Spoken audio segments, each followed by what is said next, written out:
And welcome once again to Tom. I do want to, just before we get onto the weight loss jab story, which I am obsessed with today, I do want to get your reaction actually to what our last guest, Andrew Fox, had to say in terms of what is going on in Gaza, because tension has shifted today very much from what's been going on in Lebanon, and the attacks on Hezbollah in Lebanon, to what's been going on in Gaza, and this push denied by the Israeli government that there is this secret plan, but it's been in some of the American newspapers, that they want to basically hold a siege around Gaza City and basically smoke out the Hamas fighters there. Basically, you're going to have to surrender or you'll die. But apparently there are still 400,000 people in Gaza City. We thought everyone had just, you know, 1.23 million moved south, did they not? But then, obviously, when there was more fighting in the south, a lot of people have gone back to their homes. Some of these people are unable to leave. Many will be innocent civilians, men, women and children. What do you make of this plan, if it does exist? Well, I suppose time will tell in terms of the details of this, whether or not this is something that they've just been trying to keep quiet about, or whether or not some of the reports have been a little bit overheated. We will see. I think an important context, and one that Andrew was gesturing to when you were talking to him there, is the kind of disparity in messaging that you're getting from the IDF and Hamas in relation to the civilians. So the IDF, as is often the case, is dropping leaflets, is putting out messages in Arabic saying you need to get out, even putting, you know, giant arrows in terms of where you need to go in order to be out of harm's way. It's one of the tragedies that will never be completely effective, even in the best of circumstances, because some people can't leave. And that's one of the horrifying things about war and conflict. But it's all, at the same time, you then look at what Hamas have been saying, and they've been stopping people from leaving. It seems like not only telling them not to and insisting that it's not safe. They want civilians to die. And reports and then you can being record it and put it on social media. Even reports of people being beaten for trying to leave. And that is an important, whatever else we might think about this next stage, that is an important thing to remember, is that Hamas, this point about human shields, it's not a cliche. People might have got bored of it by now, but it's still a fundamental thing. They're on record as saying that essentially civilian deaths are good for them.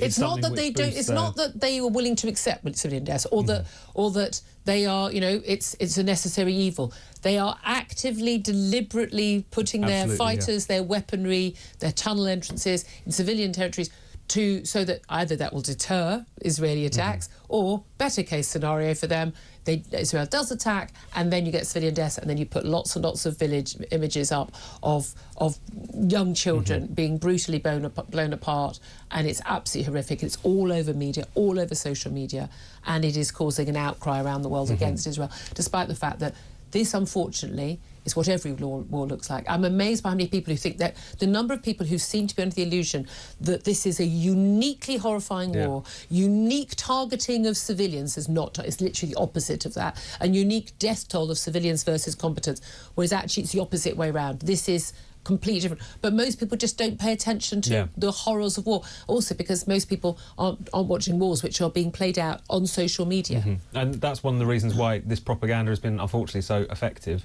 Hamas has won the PR game, hands down. And that is a really horrifying state of affairs. And because of the fact that what's basically happening is they're being, in a sense, rewarded for using people as human shields, because it is having the desired propaganda effect. And people might have struggled to get their head around to this. But on the one hand, it's a tactic which is clearly working. But also, aside from the cynicism, the gruesome, anti-human cynicism of this particular tactic, this is also an ideological thing. These people are Islamist, extremist lunatics. This is a death cult. They think, well, they could even put a positive spin on it. Well, they've been martyred now. That's 7-year-olds. They're going to heaven, so that's fine. So that's the kind of people that Well, bearing in mind, we found school books in primary schools in Gaza where children are literally children dressed up as martyrs, you know, as suicide bombers and hailed as martyrs. I mean, we know that, you know, these bodies, they pay huge sums of money to the families, particularly the mothers of what they call martyrs, suicide bombers, if they die. If you take out anyone Israeli, anyone Jewish, then you absolutely, you know, your family will be showered with riches. It is so extraordinarily sick. Again, that focus back on Gaza now, and again, obviously the concern. But again, the concern is that American government, British government, and all the European governments, they're just uncomfortable because they're getting criticism, again, from idiots on social media who don't know what war really looks like. And that's the reality, because every military person we speak to, we're not just picking out the ones who agree with us. They genuinely, this is what war looks like. I mean, you can put out pictures of absolutely devastated towns and streets. People go, this is awful. Yeah, but it's not Gaza. this is the last 4 wars that you didn't care about. But you know, you weren't on the streets about them. Hezbollah, though, also been in the news today. Extraordinary, just extraordinary, this. And we just mentioned this with Andrew Fox. But this was it's a video which was, the clip is from a well, they call them pro-Palestinian protests in London. This was basically a vigil on the September the 28th for the Hezbollah leader Hassan Nasrallah, who was killed a day earlier. I mean, a absolute murderous, horrific person. The world is a better place. The people of Palestine, you know, Palestinian people, the people of Lebanon are definitely in a better place now Hassan Nasrallah is dead. He's been in charge of Hezbollah for what, more than 30 years, I think, before he died. There was basically a vigil. I mean, extraordinarily in London for this. Now, police officers were filmed basically refusing to acknowledge that Hezbollah is a terrorist organisation, despite the fact it is legally prescribed as a terrorist organisation, which means in this country and in US, and frankly, by the way, in most of the Middle East, as is Hamas. So to actually expressing sympathy, expressing support for this organisation or Hamas is actually a crime, a serious crime in this country, which is why there should be more arrests on these regular marches on every other Saturday. So we've got a bit of a video of it. The sound quality is very poor, so I'm going to read the transcript. This is how the transcript goes.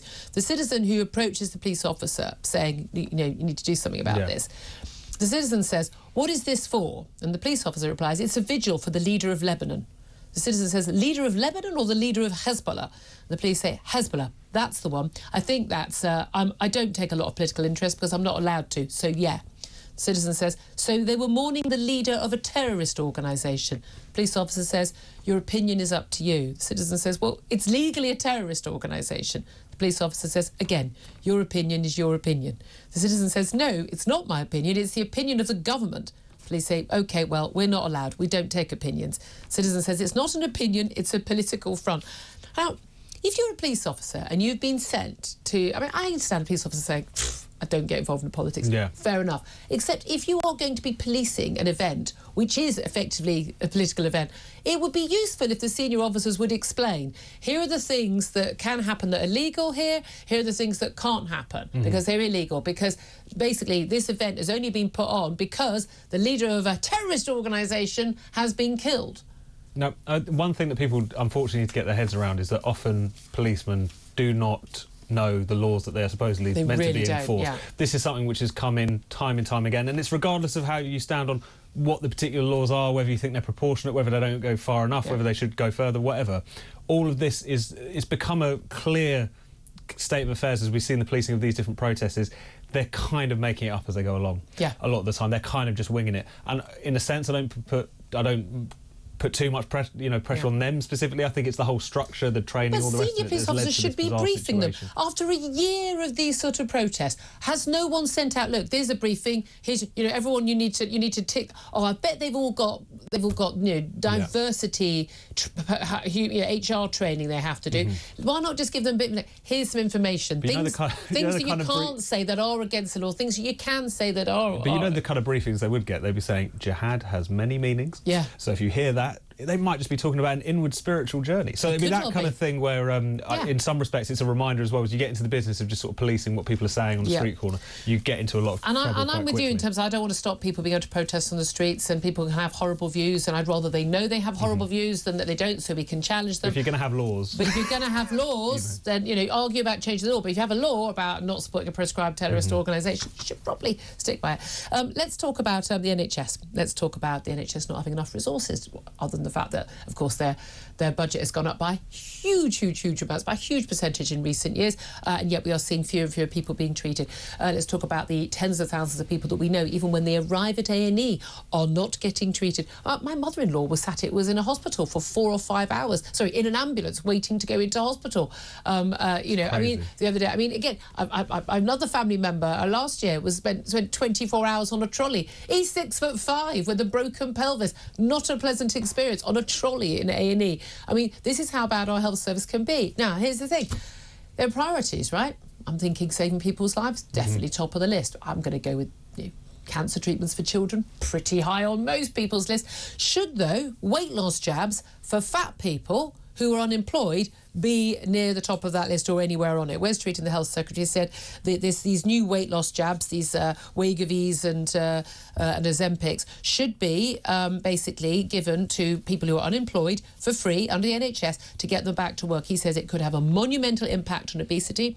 He's announced a £280 million investment from the world's largest pharmaceutical company, that's Lilly, to develop new medicines and ways to deliver the treatment, including the first real-world trial of the drug's effectiveness on worklessness and productivity. Here we know. This isn't an investment from Lilly in helping us with our weight problem in this country. It's an investment for Lilly to promote their own business. Basically, let's try and get the NHS to buy this en masse. We'll charge them twice as much because the NHS can't negotiate a contract to save their lives. And then we'll have half the country on a weight loss jab. And everyone knows you can lose weight on the weight loss jab. And what happens when you stop taking the weight loss jab? You put weight on. So what do? You stay on it for life. That is basically the plan of the pharmaceutical companies, who, by the way, are not charities, could care not at all about what you and I are doing in our lives, how happy we are, how healthy we are. They are about making money. Got no problem with that, but I'm not entirely sure we should be boosting their coffers by encouraging people to have these jabs for free. Should the NHS give these jabs for free to anyone, Tom, let alone people who are basically so fat they can't work? I'm not against it in principle. I completely take the arguments around what's the priority. And it seems to me that this is very, very, very, very, very far down the list, because there are actually completely free alternatives if you want to lose weight. At the same time, mostly including not eating as much. At the same time, this is... Buy a small... Literally give everyone a side plate. Eat your dinner off a side plate, not a massive dinner plate, or a takeaway box. I think you'll find you'll lose weight. I just tend to think that if we get to the point where these drugs are relatively inexpensive, if we get to the point where we can be pretty clear about the side effects, both short-term and long-term, I think there's a bristling against them, which isn't just about whether or not the NHS are buying them. There's also a kind of general sense that it's kind of like cheating. A sort of a moral sort of... Why aren't you going through the steps that I had to go through to lose weight? Or why aren't you going through the steps people have always had to go through in order to lose weight? But isn't that because that's better for you? Well, I feel the same way about gastric bands. I don't think they should be available in the NHS. Also, I don't care how fat someone is and how much. I think there should be some principles that I just don't think that they should be. Can I point out, by the way, the entire time we've been having this conversation, you're not going to mention that. I am going to mention this. Now, I always make sure we have a supply of pastries in the office in the morning. I always make sure I grab a couple for young Tom, because he's never had his breakfast when he comes in. For the benefit of those who are watching on YouTube, this is worth... Hold up that pastry. This is a Danish covered in caramel. It's kind of like the size of a small hubcap.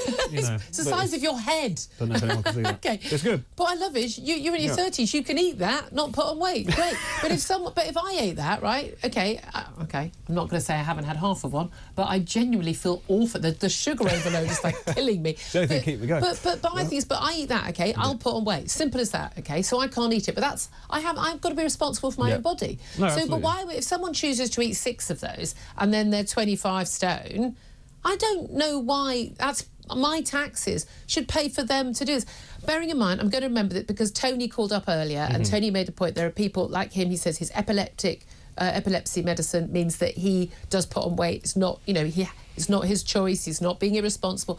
And we have to laugh. There are people who are on medication, steroids are the medicine, which mean they put on weight. It's not their choice. But we're not talking about you. We're talking about people who're making bad choices. Yeah. I'm not even being people have got a right to be fat. I'm just saying that I also have a right for my taxes to be used to save kids from cancer and not from pizza. That's all I'm saying. But in theory, the idea that if we put those concerns about, it's clearly not the highest priority, if it's something that we can be pretty clear that this is a short-term intervention as well, because that's the way in which it's talked about when it really works. Except it isn't. It's being shunted. It's trying to bring down your appetite, get you into better habits, and then you can sort of move off of it. If we take all that as read, that there is just a group of people out there who, for a range of reasons, might be a bit of willpower, might be a bit of their personal situation, like all kinds of different things, might be a bit laziness as well, who knows, can't bust out of some bad habits. If this helps them, why is that necessarily a bad thing? Is kind of just how I come down to it. Because it costs money. Of course it costs money, but as I say, in theory it's something... And we can spend that money on other things. which is a very powerful argument for not doing it. But I'd rather spend that money on therapy for people to learn about why they're eating so much. I'm just saying that. Now, I'm going to take your calls in a minute. I just want to ask you about Taylor Swift. Not a woman, I think, who's ever going to need a weight loss jab. But now we've learned today, this whole Taylor Swift gate story, basically her getting this VVIP, very, very important person, blue light motorcade to take her to and from her Wembley concerts. Bearing in mind, this was just after her concerts in Austria had been cancelled due to terror threats. Terror threats, by the way, against the fans, not against her. We now know various facts about this story. One is that the Mayor of London, Sadiq Khan, and the Home Secretary, Yvette Cooper, were involved in the conversations with the Metropolitan Police, supposedly not getting involved in operational matters, about whether or not Taylor Swift should have this blue light escort. We now learn that a conversation happened between Taylor Swift's mother and her, who's also her manager, between her and, extraordinarily, Sue Gray, then Chief of Staff to Keir Starmer. This is ahead of Keir Starmer and pretty much everyone else in government getting a freebie bunch of tickets to go and see Taylor Swift via various donors. We now know today that Scotland Yard sought legal advice from the Attorney General, Lord Hermer, about providing this blue light escort because they were concerned they could be held liable if there were any accidents because there wasn't a justification for her to have this blue light escort. This is for presidents and government ministers and royals. This isn't for someone because they're a celebrity. So clearly they didn't think it was needed. They were then asked to think again. Strong pressure was clearly put on them, so they then sought legal advice going, look, are we covered if we do give in to this? She got her blue light escort. This costs a lot of money. It's a big star. They wanted to keep everyone happy. They wanted the concerts to go ahead. They gave in to the threat from the manager, it does appear. Yeah. This is beyond inappropriate in terms of the use of taxpayers' resources from what we know now, isn't it, Tom? Should there be an inquiry into this? I mean, it's certainly a grubby business in terms of how it came about. I think it's worth remembering, because of the fact that that terror plot was foiled, it's probably a bit easy to sort of forget it could have been an Ariana Grande concert. It was huge. You know, there was guns, there was explosives, it had ISIS backing. This wasn't like a kind of, someone who was going to show up with a couple of zombie knives or something like that. It was going to be, if it had been pulled off, if the CIA didn't intervene, as I think happened in the end, that would have been a really traumatic incident. And there was this whole big discussion about whether or not those London dates were going to happen at all, and for obvious reasons you've got the mayor and various politicians who would want to pull it off at all costs because of the economic and cultural impact and so on. At the same time, you have to do these things in the appropriate way, even if you are to make an exception in this particular circumstances, because there just has been this near-miss terror attack. But then the Met would have assessed that risk based on that. But sometimes there are, I suppose, kind of broader political imperatives. You think we need to make this happen. We need this Taylor Swift set of concerts to go ahead, otherwise we'll be blamed for not providing a safe enough environment. Unfortunately, those concerns do come into the mix. But at the same time, you've got to be straightforward and not grubby about it. And it just seems like these things are never it does seem very strange. Love to hear your thoughts on this. Love to hear your thoughts on the weight loss jabs on the NHS for free, i.e. paid for by you and me, for people who are overweight and unemployed.